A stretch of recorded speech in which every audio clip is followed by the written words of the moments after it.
They're terrible, but they just have our number every time, somehow.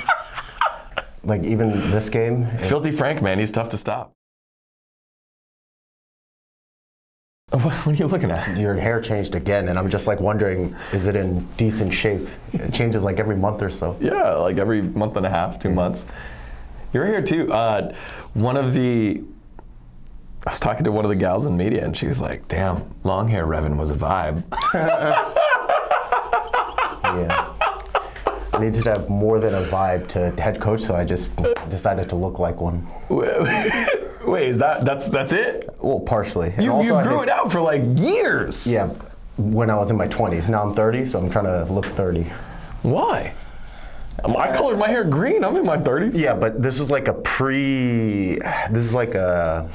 what's the name? This is a promise I made to myself when I was hitting 20 that I'd try every like color, every type of crazy hair when I was in my 20s, and then I'll be done once I hit 30, so I'm just keeping to that. Yeah, welcome to the Degon and Reven Tri-Weekly podcast, where we check in on Reven's blood pressure and ranking of Shopify Rebellion.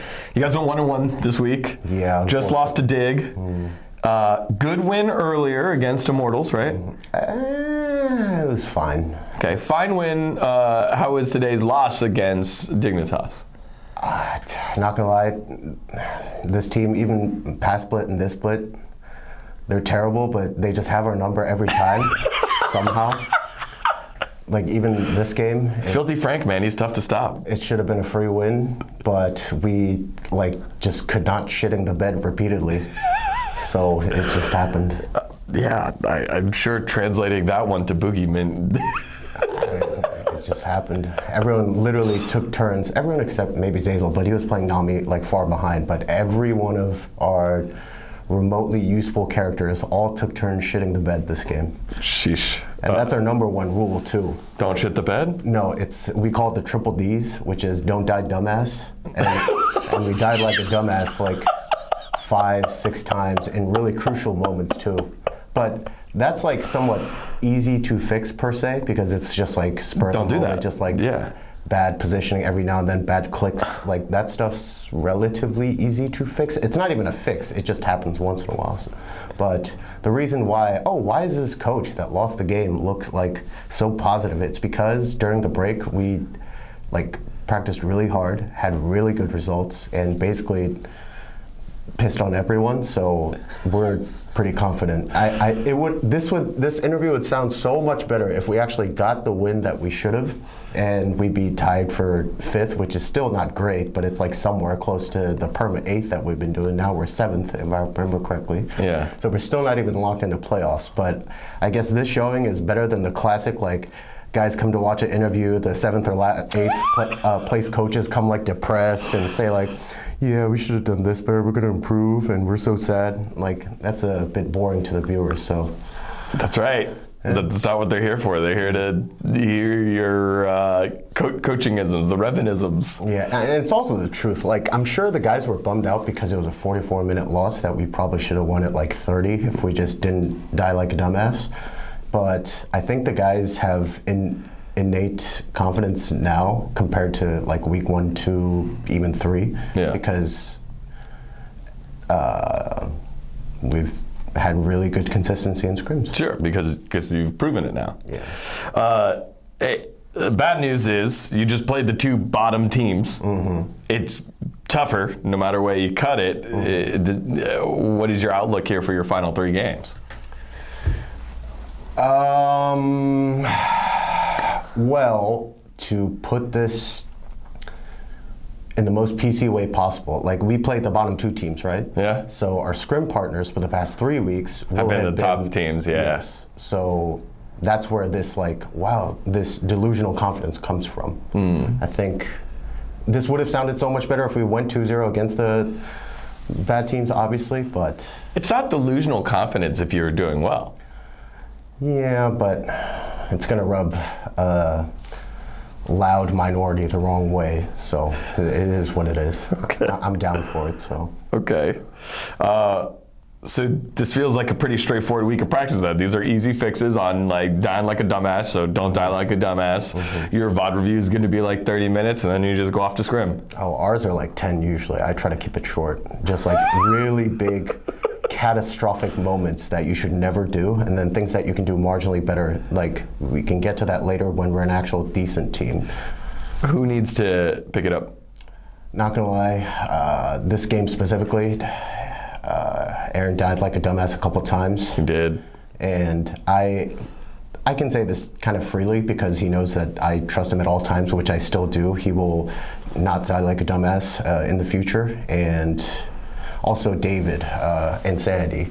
He should have bought Zanya's instead of Deathcap because they had a double engage comp, and because Lucian is so like he has dashes and whatnot and he can just run away, that our immobile control mage was going to be an easy target, which I had hoped he realized. He didn't. He bought Deathcap, died, and we lost half our damage. You build one of those, as Captain Flowers called it, you build one of those sticks, you want to build two of them to make a hat. Like it's just, you just want to deal the damage. He was feeling that too much. I think he was feeling himself a little bit too much when he was 7-0. Yeah, that too. Isn't there just pressure to carry that?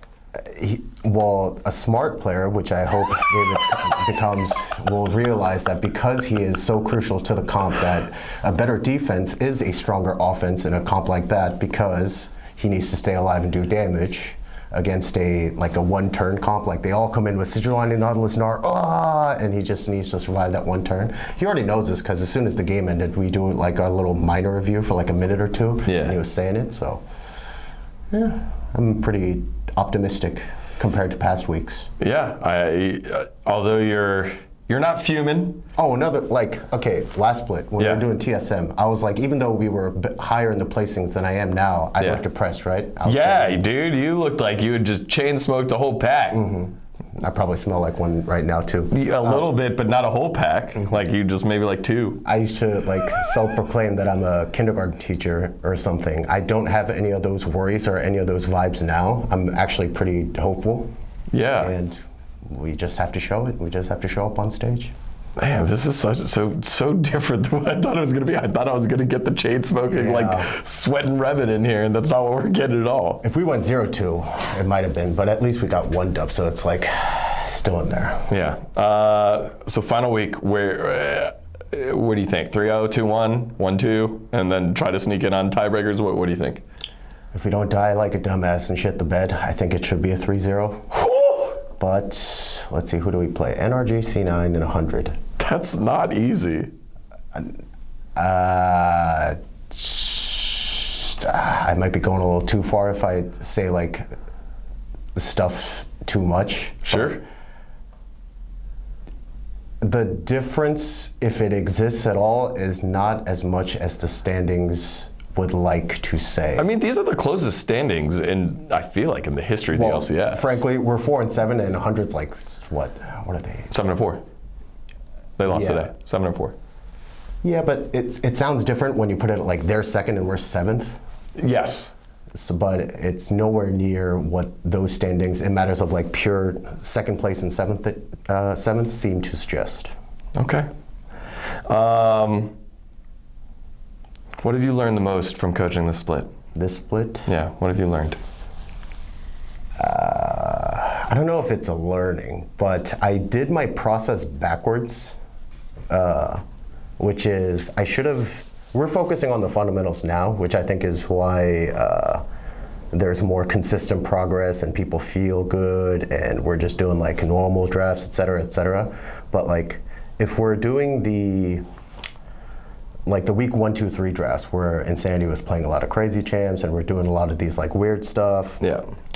If G2 does it, it's amazing and it's innovating and it's interesting. If we do it, it's bottom feeders cheesing, which if it was the only external people's, the outside people's perspective alone, that would be fine as long as we could maintain our unity.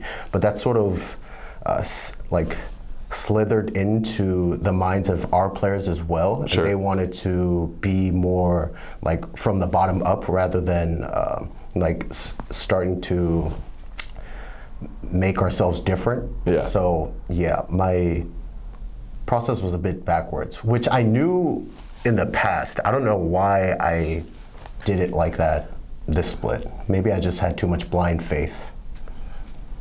I mean, I remember at the beginning of the year when we did our sit down, you were like, this is my team, I handpicked them, if we don't make it, it's on me. That did feel like a lot of faith in the players. And I did, and it felt like they played that way. So it felt like it worked. It felt like you got across what you wanted, but then it just started to cool off and now you're back to fundamentals and the faith is in a different way. The way that you put it into I guess the team feels different.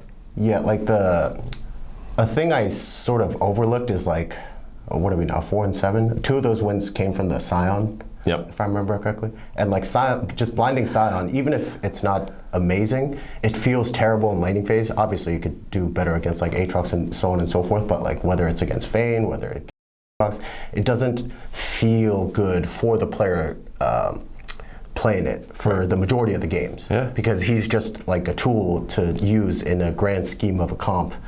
And I sort of minimized that, like, what do you mean feel bad? You're a professional, you should play in the beginning. And then I tried that 10 times in a row in solo queue and felt terrible every single time. Even though I was winning, it didn't feel like I was winning. So whether he's righteous or not, like I could relate to it more. And he said he didn't want to necessarily do that as much. And he would have been 100% right if he smurfed yesterday, which he did, on Hui, and smurfed today on Hui, which he failed. If he smurfed today as well, he would have been right. I would have been the dumbass coach that forced him on weird picks, and we should have done this from the beginning, but yeah, we both have our faults at certain points. It's interesting. You don't look at Boogie's performance at like Owen, whatever he was, like as like a detractor or something like that. Right now, it feels like you're putting a lot of eggs in the David basket to carry harder. Oh, it is. Like this game, it's hardest for Boogie. In matters of like difficulty, it's hardest for, I guess, Lucian, and then second is Volibear, easiest is Nami, third is Jace, and then fourth is Hui. In matters of like their responsibility as to what they need to do in the game, because we only had one jungle Volibear single frontline against Sejuani, Nautilus, Taliyah, and even Gnar to an extent. So he had to perma just like frontline and be ready to use ult whenever enemy threw any remote full CC. So it's not the easiest game for him. Of course, because he's not a damage dealer and he's not a tank and he's not really doing anything. And if we start a bad engage, he has to die a couple times. His KD is going to look bad, but like, he didn't play that bad. It's just, it was a difficult position. Okay. Well, our time's up.